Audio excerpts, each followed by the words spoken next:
1절부터 17절 말씀까지입니다. 우리 한 절씩 교독하시도록 하겠습니다. 사도행전 8장 1절에서 17절입니다. 사울은 그가 죽임당함을 마땅히 여기더라. 그날에 예루살렘에 있는 교회에 큰 박해가 있어 사도 외에는 다 유대와 사마리아 모든 땅으로 흩어지니라. 사울이 교회를 잔멸할세 각 집에 들어가 남녀를 끌어다가 옥에 넘기니라. 빌립이 사마리아 성에 내려가 그리스도를 백성에게 전파하니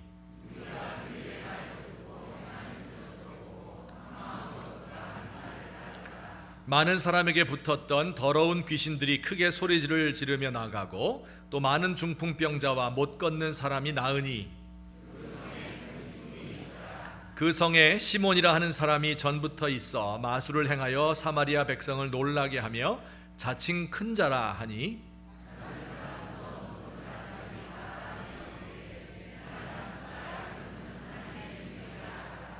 오랫동안 그 마술에 놀랐으므로 그들이 따르더니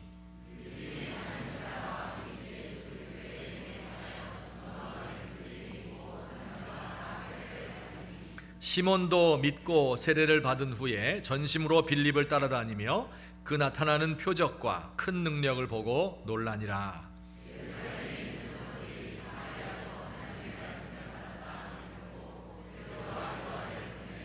그들이 내려가서 그들을 위하여 성령 받기를 기도하니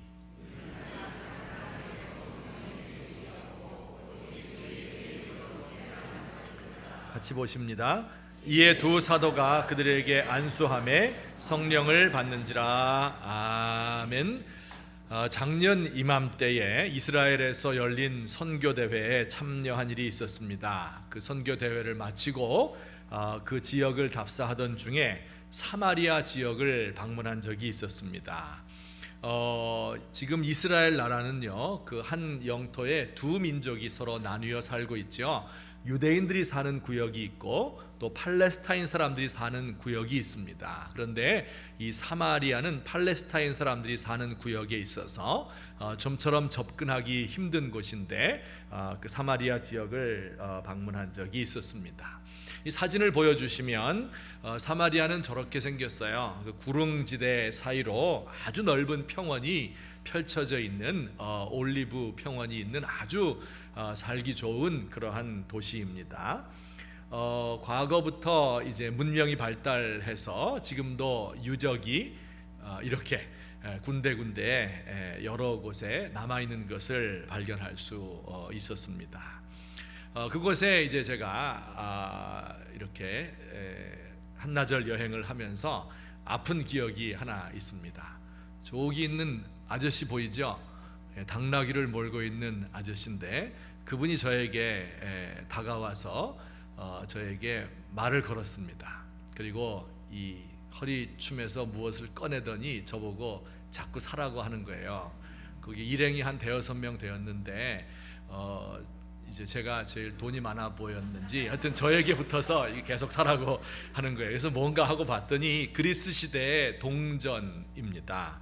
2000년 된 동전이니까. 근데 이것을 이제 자기가 땅을 파서 발굴을 했다는 거예요. 그러니까 이것을 귀중한 거니까 사래요. 얼마인가 물어봤더니 동전 하나에 $20라고 이야기했습니다. 그래서 제가 너무 비싸서 안 사고 갔는데 잠시 후에 또 저를 찾아서 왔어요. 그러면서 먼 나라에서 왔으니까 2개에 $20를 주겠다.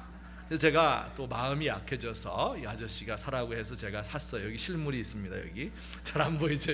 동전 2개. 이게 진짜인지 가짜인지도 모르는데 하여튼 샀습니다. 그리고 이제 쭉 둘러보고 내려오는데 이번에는 그분을 또 만났는데 그분이 저한테 팔았으니까 제 일행인 다른 사람을 붙들고 또 사라고 하는 거예요. 근데 이 사람이 안 산다고 하니까 이번에는 2개에 $10만 내면 된다. 나중에 차에 타려고 그러니까 2개에 $5만 내고 사가시오. 이렇게 했던 아픈 기억이 있습니다. 이 사마리아는 이런 곳입니다. 우리 지도를 좀 보여주시면 그 당시에 이제 예수님 당시 유대 나라는요 이렇게 세 구분으로 나누어져 있었어요. 맨 북쪽의 분홍색은 갈릴리라고 이름을 붙이고요. 이것은 갈릴리 바다 주변에 있는 이러한 곳이죠. 예수님께서 사역을 하시고 제자들을 키우신 바로 그곳이 갈릴리입니다.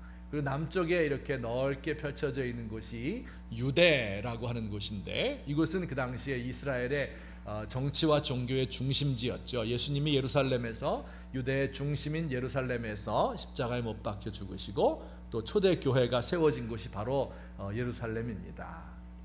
그런데 이제 사마리아에도, 요 중간에 있는 사마리아 지역에도 복음이 전해지게 되었다 하는 그런 이야기가 오늘 성경에 나타난 이야기입니다. 사마리아는 원래 요 작은 도시였었는데 이제 역사적인 이유로 해서 이 전체 지역을 사마리아라고 부르게 된 것입니다.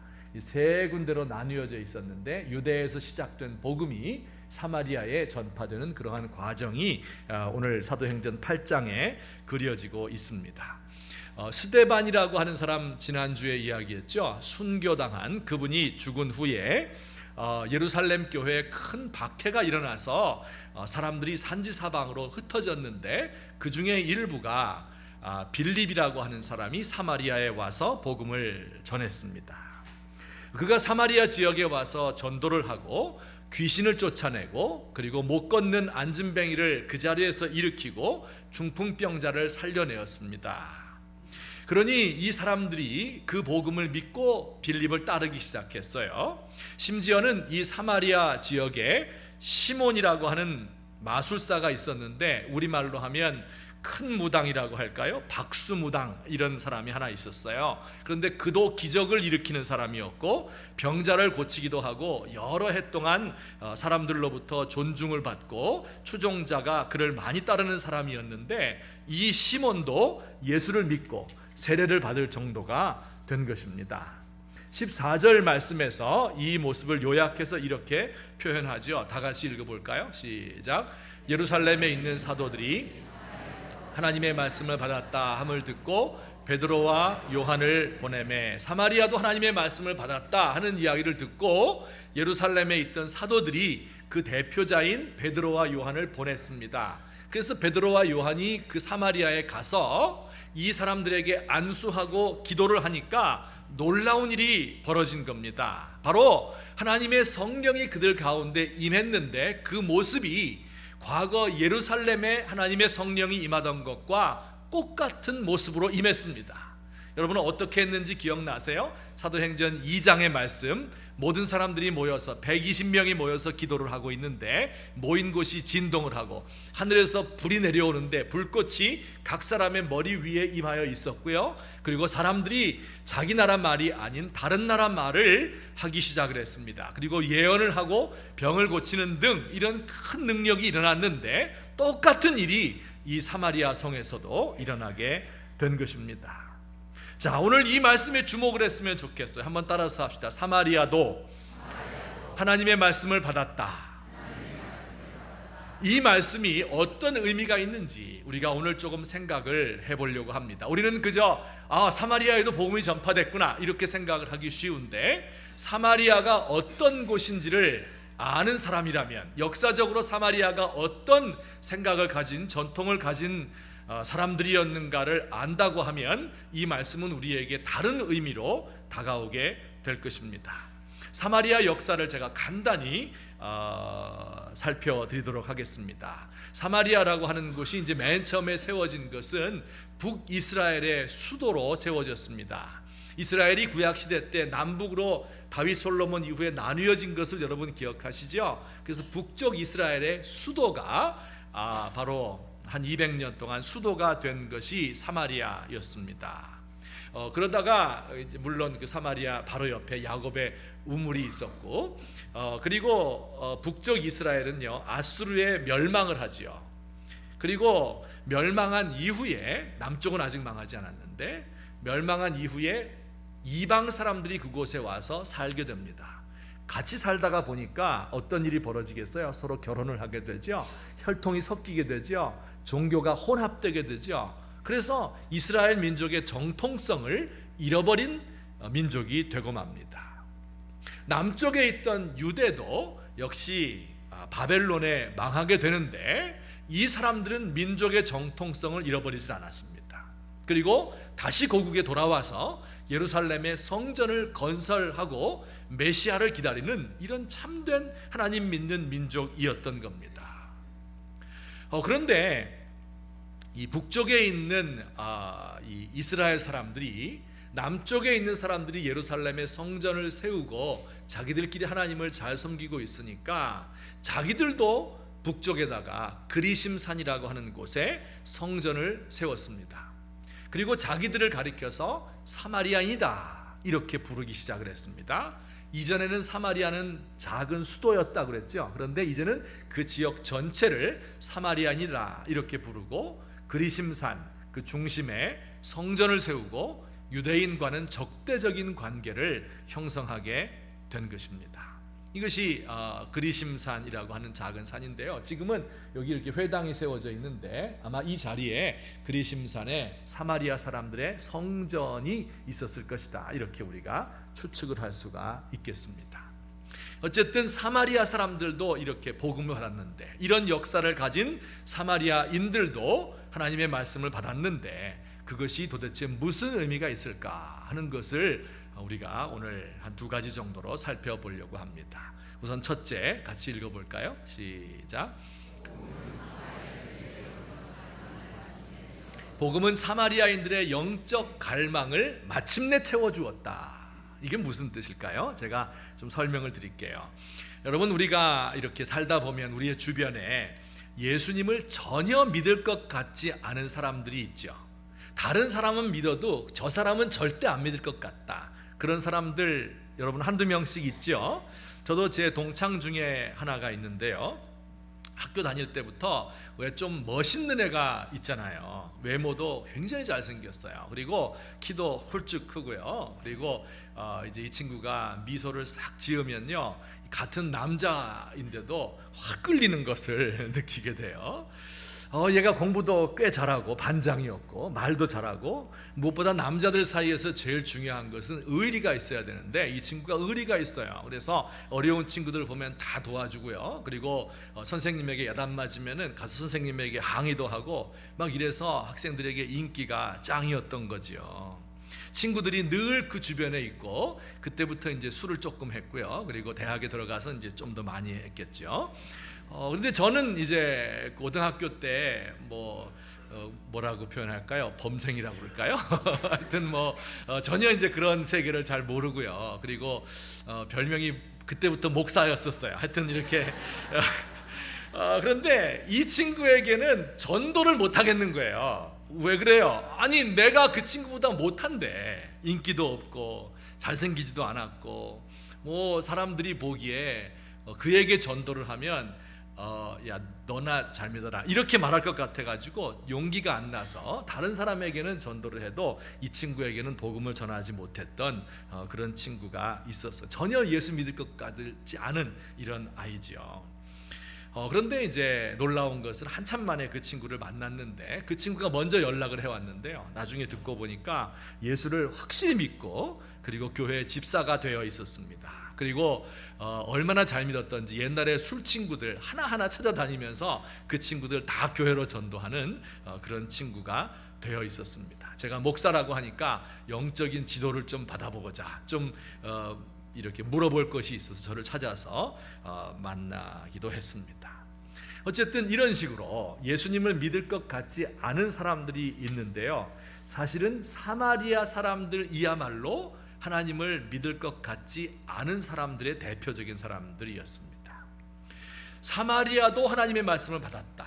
아까 14절에 그렇게 기록되어 있는데요, 그 말씀은요, 그 뉘앙스가 있어요.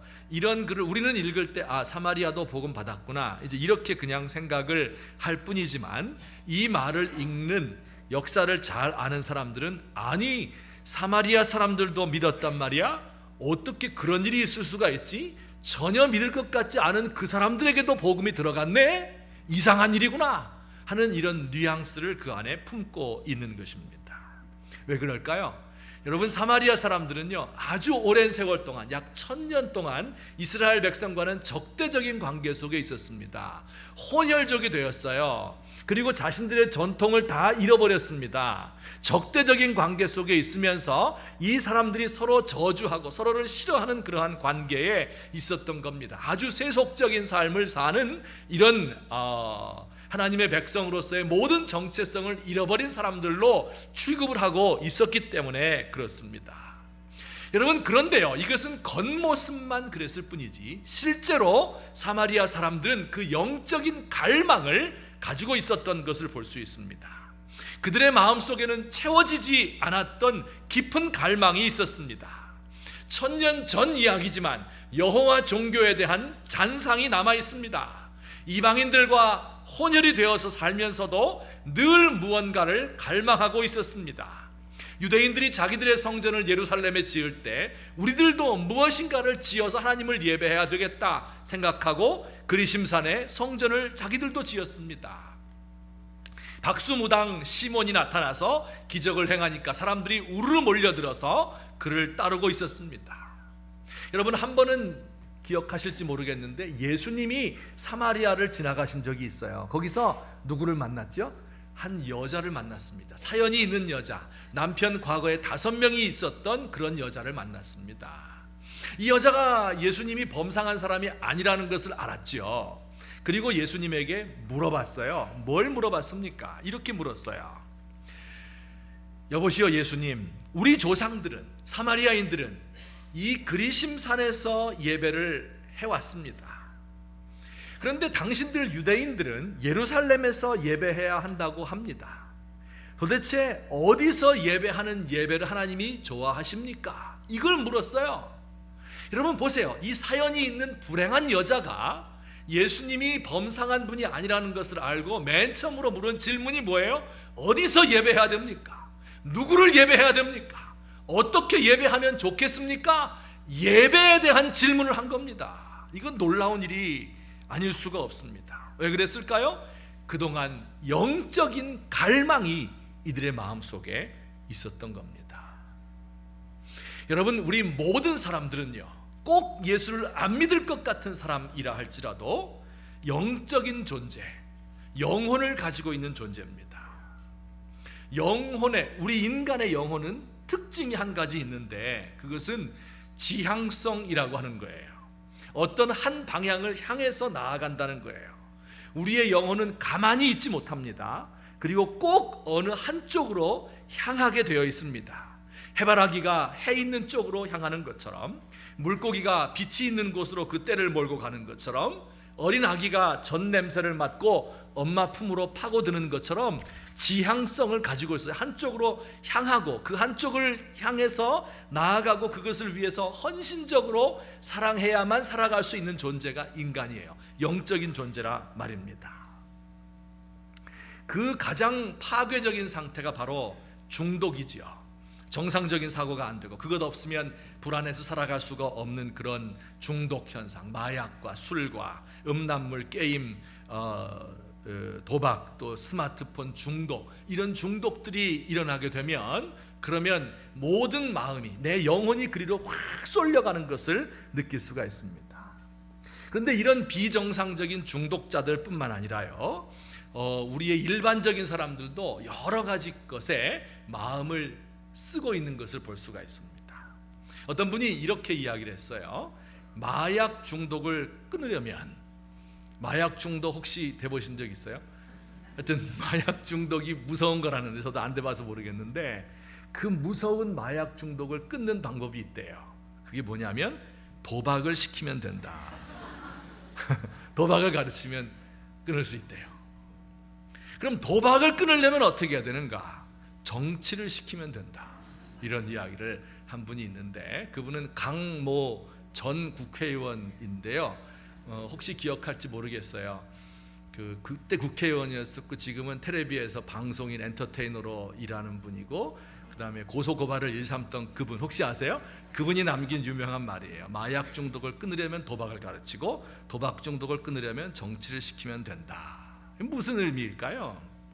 권력의 맛을 들이게 되면 이것은 도박보다 훨씬 더 중독성이 강하다, 그런 의미로 아마 그분이 이야기한 것 같습니다. 권력의 맛을 본 사람, 권력을 지향하고 있죠.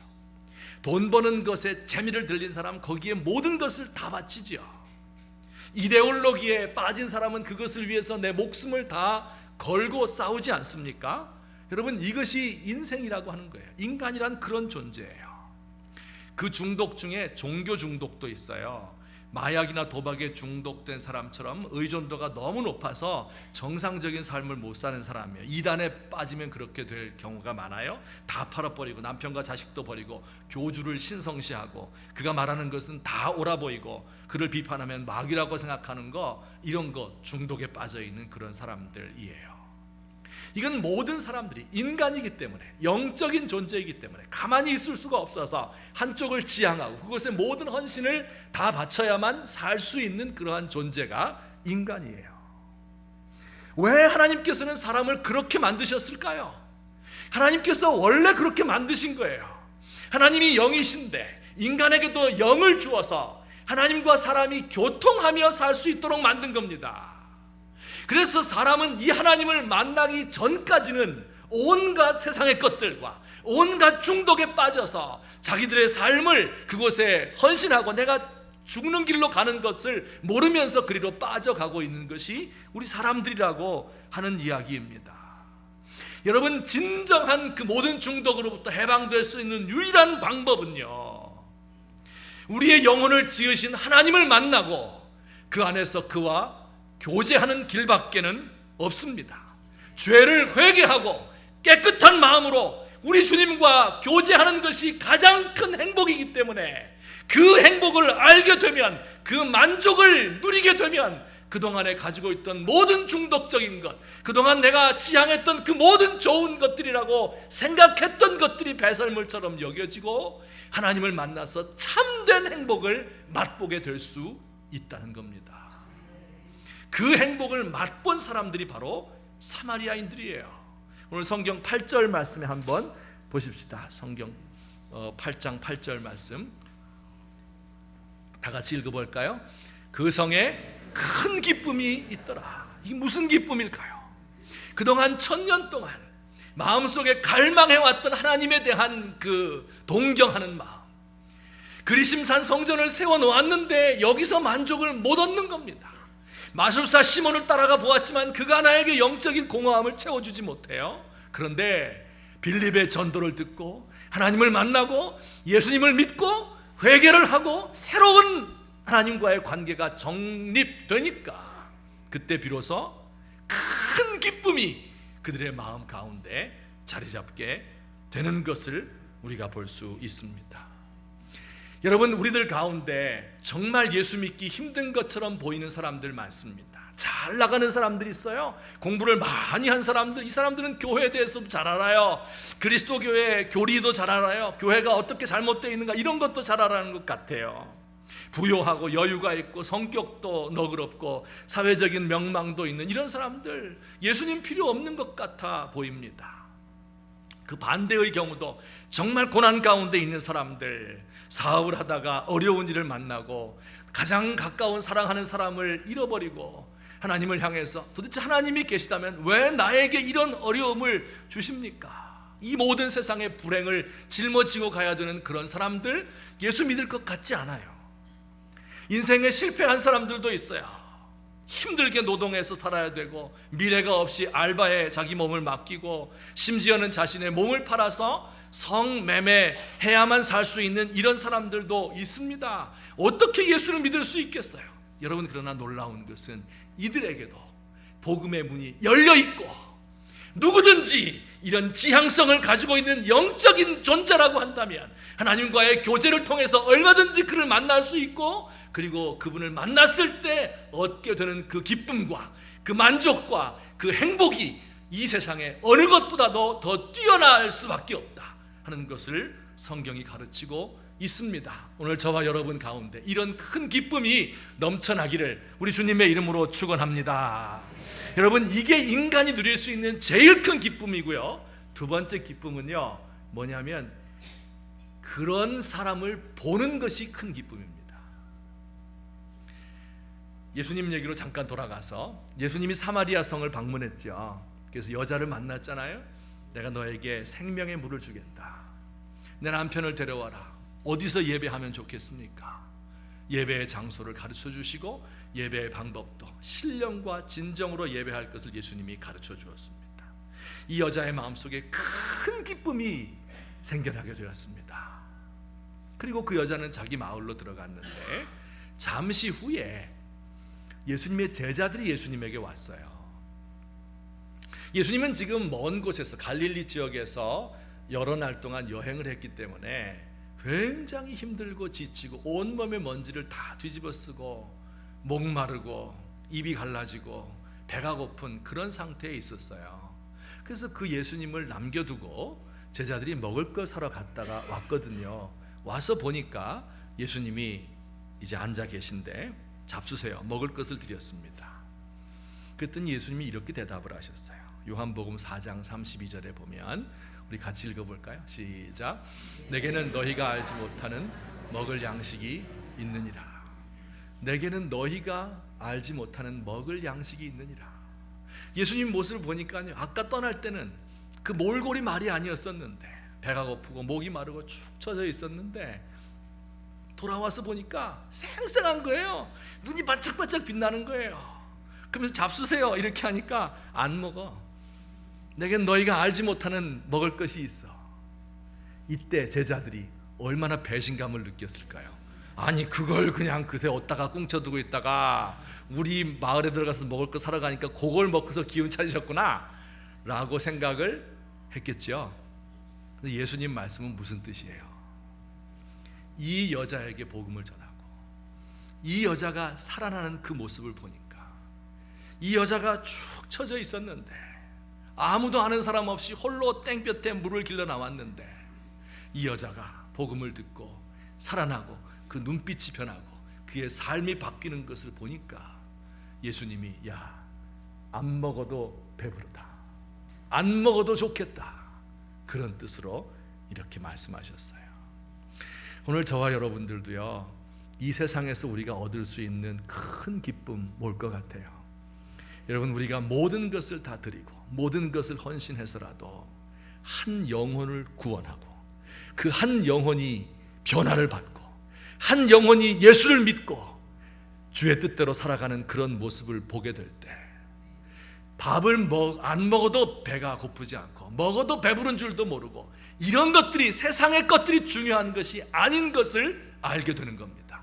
오늘 가만히 보면 우리 그리스도인들이요, 이걸 잃어버리고 있는 거예요. 내 영혼이 하나님께 구원받았습니다. 너무 감격스러운 것이고 주님과 교제하고 있는 것이 너무 소중한 것인데 그것을 뒷전으로 해버리고 돈 버는 것과 세상의 물질을 추구하는 것과 권력에 중독이 되어 있는 이런 모습을 보면서 얼마나 안타까운지 모릅니다. 한 사람의 영혼을 구원하는 것이 이렇게 소중한 것임을 저와 여러분이 깨달아 알게 되기를 예수님의 이름으로 축원합니다.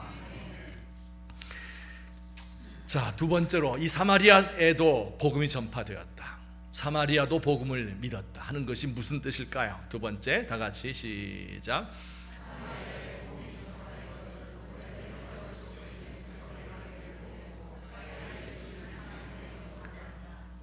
그 사람들도 하나님의 말씀을 받은 것은요, 또 이런 역사적인 뜻이 있어요. 오랜 세월의 적대 관계를 끝내고 화해를 이루시는 하나님의 방법입니다.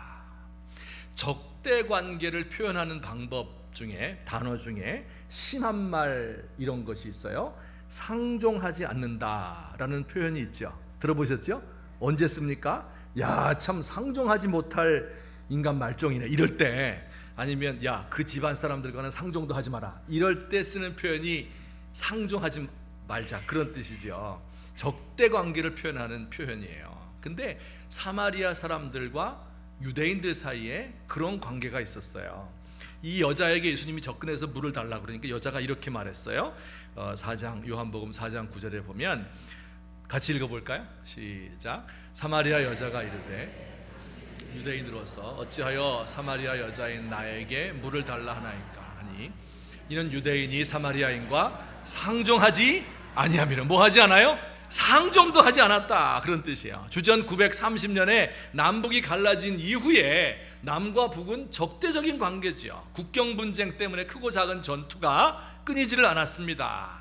북쪽이 멸망한 이후에는 어떻게 됐다고요? 혼혈족이 되었어요. 문화가 다르고 관습이 다르고 심지어 종교가 달라서 그렇습니다. 어떻게 상종하지 않았어요? 저주받은 땅이다 하고 생각을 했습니다. 그래서 북쪽인 갈릴리에서 남쪽인 유대로 가려면 사마리아를 통과하면 되잖아요. 그런데 통과하지 않은 겁니다.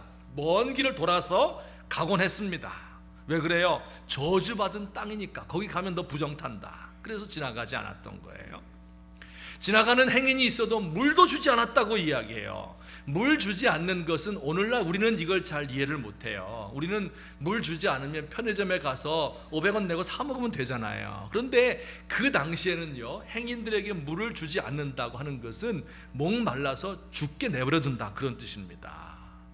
지금도 중동 지역에는 아무리 악한 사람, 하나님 안 믿는 사람이라도 나그네를 대접하고 물을 드리는 것은 너무 기본적인 중요한 덕목이 되는 거예요. 그런데 물도 주지 않을 만큼 이런 적대적인 관계 속에 그들이 오랜 세월 살아가고 있었던 겁니다. 여러분, 이것이 어떻게 해소가 될 수 있습니까? 우리 사도행전 8장 17절 말씀을 보시죠. 우리 같이 읽습니다. 시작. 이에 두 사도가 안수함에 성령을 받는지라. 무슨 뜻이에요?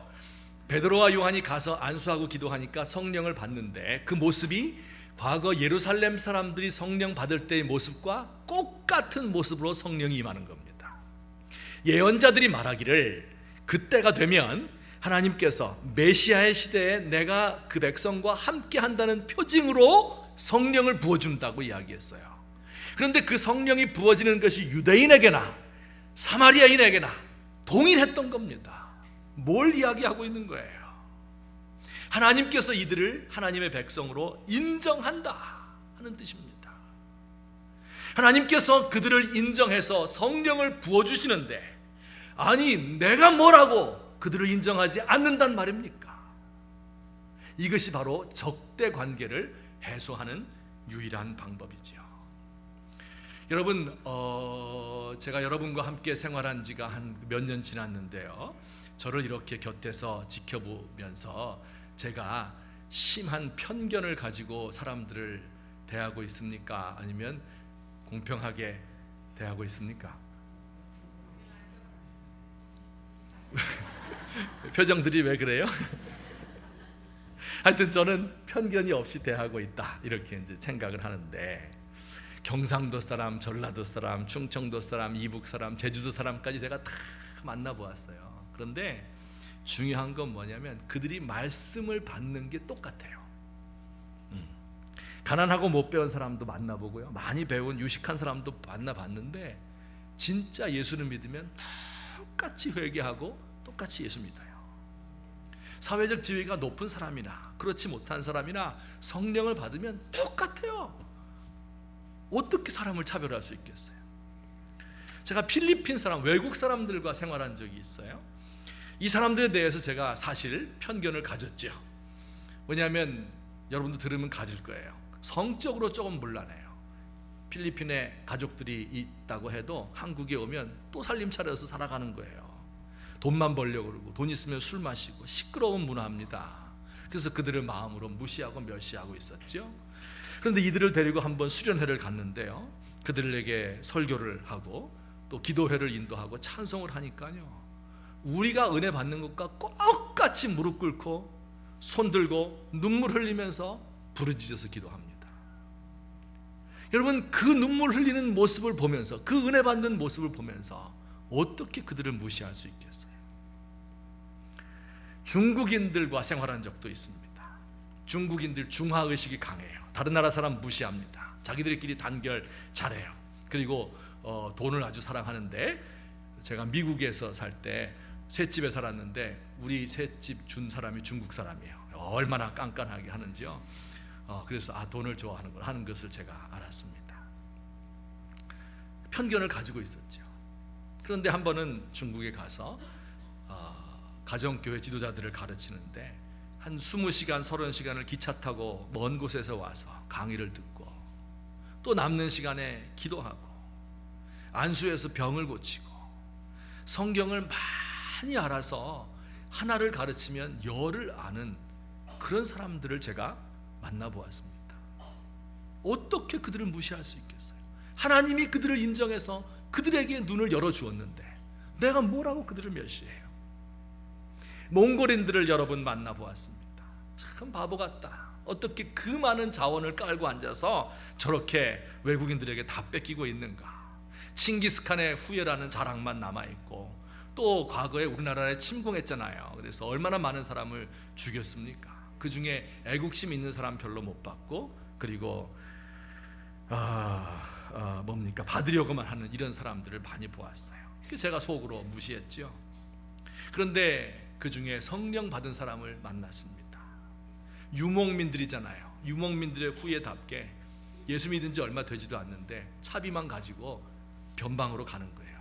자기 동족들에게 복음을 전하기 위해서 가는 이 사람들의 모습을 보면서 어떻게 이들을 무시할 수 있겠습니까? 여러분, 우리 사회에 적대적인 관계들이 많죠. 이것을 어떻게 하면 해소할 수 있을까? 많은 사람이 많은 노력을 해요. 정치가들이 사회 통합을 위해서 노력을 합니다. 복지국가가 되기 위해서 가난한 사람을 도와줘야 된다, 그렇게 이야기를 합니다. 문화적으로 동질성을 회복하기 위해서 노력하지 않습니까? 많은 노력들이 다 필요 없다는 게 아니에요. 굉장히 중요한 것들이에요. 그러나 이거 다 인간적인 노력이고요.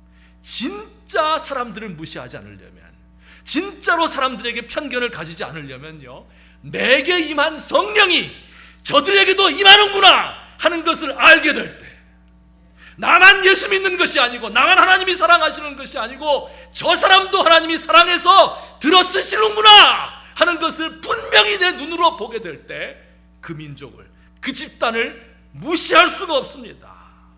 여러분, 우리나라 분단의 역사가 60년을 지나서 70년을 향해 가고 있습니다. 정치적으로 이미 다른 두 나라가 되었어요. 다른 체제 하에서 여러 해를 살았습니다. 다른 법의 지배를 받고 문화적으로 동질성을 잃어버려 가고 무엇보다도 적대적이 되어 가고 있습니다. 어떤 사람 말하기를 그들은 하나님의 저주를 받은 민족이다. 그래서 고난의 행군 200만 300명 굶어 죽은 거, 이런 거 하나님의 벌 받은 것이다, 서슴없이 이야기하곤 합니다. 여러분, 이것을 어떻게 하면 극복할 수가 있겠습니까? 그들 가운데 정말 지하에 숨어서 기도하면서 예수를 믿는 사람, 성령님이 함께하는 사람, 성령의 충만한 이런 모습을 보게 된다면 절대로 그렇게 말할 수는 없을 것입니다. 그때가 빨리 왔으면 좋겠다, 저는 기대하고 기다리고 있습니다. 여러분, 이것이 인간의 힘과 노력으로 되는 것이 아니라 우리에게 내리신 그 성령이 사마리아 사람들에게도, 이북 사람들에게도, 나와 생각이 다르고 나와 모든 것이 다른, 내가 그래서 무시하고 편견을 가지고 이단이라고 생각했던 그 사람들에게도 성령이 역사하는 것을 보게 된다면 우리가 그 가운데서 하나가 될 수밖에 없다. 그 모든 적대적인 감정이 하루아침에 해소되는 것을 느낄 수가 있습니다. 오늘 저와 여러분 마음속에 이런 마음이 있으면 좋겠습니다. 하나님께서 우리에게, 우리의 영혼에 주신 그 영적인 은혜가 무엇인가? 나의 삶을 완전히 변화시키고 나의 삶에 가장 소중한 것, 하나님과의 교제를 회복시킨 것이, 그래서 그 교제 가운데로 깊이 나아가는 것이 내 영혼에 얼마나 큰 만족을 주는 것인가 하는 것을 날마다 느낄 수 있으면 좋겠습니다. 나뿐만이 아니라 다른 사람에게도 그 변화되는 모습이 재현되는 것을 보면서 예수님처럼 내게는 하나님이 주신, 따로 주신 양식이 있다, 이렇게 말할 수 있는 마음을 가지면 좋겠습니다. 이런 마음들을 가지고 다른 사람들을 대할 때 세계 온 민족 가운데 하나님이 인정하시는 사람, 성령 받은 사람들, 그들과 하나의 통일체를 이루어서 주의 뜻을 위해서 살아갈 수 있는 저와 여러분 되시기를 예수님의 이름으로 축원합니다. 우리 한번 같이 기도드리시겠습니다. 오늘 들은 말씀을 생각하면서 하나님 앞에 기도하십시다. 하나님, 저에게 이 마음을 주십시오. 영혼이 소중한 것을 알게 해주십시오. 나의 영혼이 늘 주님과 교제하는 것을 그 교제가 깊어지는 것을 기뻐할 수 있게 하옵소서. 다른 사람이 구원받는 것을 더 큰 기쁨으로 여길 수 있도록 도와주십시오. 우리 사회가 하나로 통합되는 것, 성령 내리시는 것 외에는 안 됩니다. 우리 하나님 앞에 기도하며 간구하는 이 시간 되셨으면 좋겠습니다. 사랑의 하나님 아버지, 은혜를 감사합니다. 아버지 하나님, 연약하고 무익한 저희들을 오늘도 사랑하시고 도우신 것을 감사합니다. 이 부족한 종 아버지 하나님이여, 이렇게 하나님 앞에서 무지하고 연약하고 하나님 아버지여 못된 죄인인데 하나님이 사랑해 주셔서 구원해 주셨는데, 아버지 주님과 교제하는 것을, 날마다 주님께 가까이 가는 것을 가장 큰 기쁨으로 여길 수 있도록 하시고, 하나님 다른 사람의 영혼이 구원받는 것을 위하여서 세상의 어떤 가치보다 더 위대한 가치인 것을 깨달아 알 수 있도록 하나님 도와주시옵기를 바랍니다. 아버지여, 우리 사회가 갈갈이 찢어져 있고 적대적인 관계 속에 있지만은 하나님 아버지여, 우리 가운데 참으로 예수 믿는 사람들이 하나가 되어서 아버지 하나님께서 우리와 다른 사람들에게도 성령 부어주시는 것을 바라보며 놀라게 하시고 기쁨을 느끼게 하시고 주의 역사를 바라볼 수 있도록 하나님 우리를 도우시옵기를 바라옵고 기도합니다. 주께서 우리 교회를 도우시며 우리 민족을 불쌍히 여겨주시옵시고 이 영적인 놀라운 성령의 은혜가 가득한 우리가 될 수 있도록 하나님 도와주시옵소서. 감사합니다. 주께서 우리 하나 되게 하여 주옵소서. 예수님의 이름으로 기도합니다. 사랑의 하나님 아버지, 은혜를 감사드립니다. 주님께서 우리의 영혼을 구원하시고 우리 주님과 내가 교제하는 것이 가장 큰 행복이요 내 영혼에 깊은 만족을 주는 것임을 깨달아 알게 하여 주옵소서. 이것을 놓치지 않도록 하시고 다른 사람들이 그 교제 안으로 들어오는 것을 내 일생에 가장 소중한 사명으로 여길 수 있도록 주님 도와주옵소서. 복음으로 인하여서 하나님께서 사람들에게 성령 부어주시는 것을 통하여서 우리의 적대적인 모든 관계들이 청산되고 그리고 마음으로부터 인정하고 사랑할 수 있는 그런 귀한 우리 민족 되도록 하나님 도와주시옵소서. 예수님의 이름으로 기도하옵나이다. 아멘.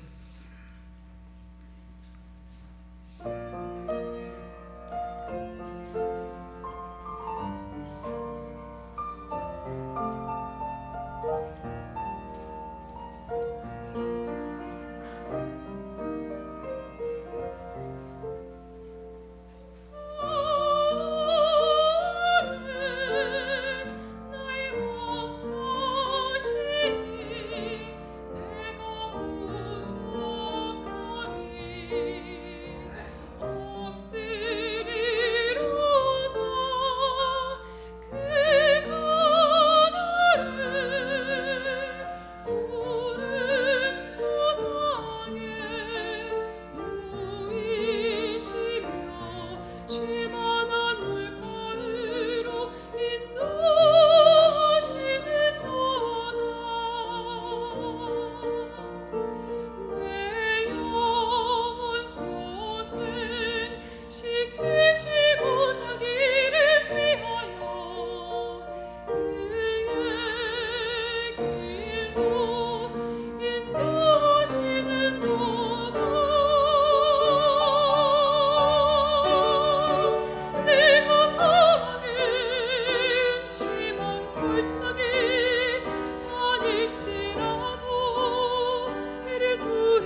아멘.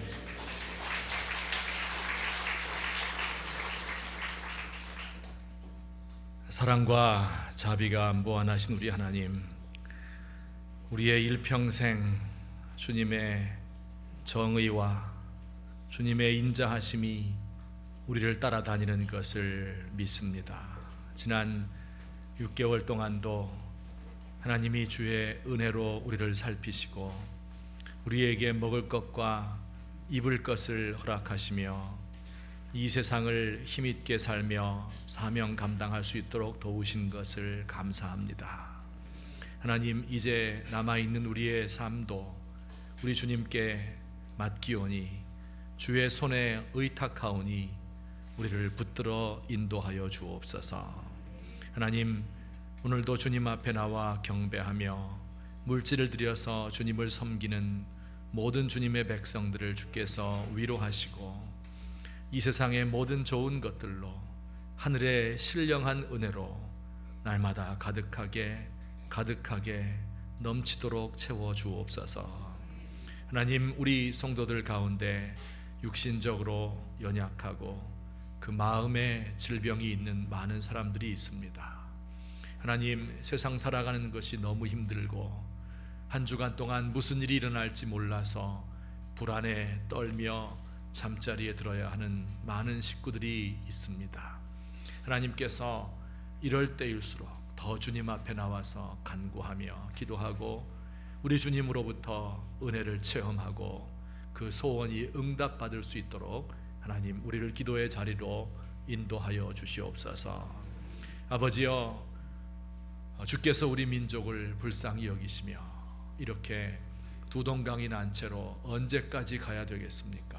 하나님, 우리의 모든 적대적인 감정을 없애주시고 모든 정치인들의 행하는 그 일들을 통하여서 우리 예수 믿는 사람들이 하나님 앞에 간구하고 은혜 받고 성령 내리는 이러한 일을 통하여서 진정한 통일이 우리 가운데 이루어질 수 있게 되기를 간절히 소망합니다. 하나님, 이 한 주간의 모든 일정을 하나님의 손에 의탁드립니다. 이제는 우리 주 예수 그리스도의 은혜와 하나님 아버지의 사랑과 성령님의 교통하심이 오늘 우리 주님 앞에 나와서 경배 찬양하며 주님의 은혜를 마음속에 갈망하고 또한 다른 사람에게 이것을 나누어 주고자 마음에 다짐하는 주님의 사랑하는 백성들 머리 위에 이제부터 영원토록 함께 계실지어다. 아멘.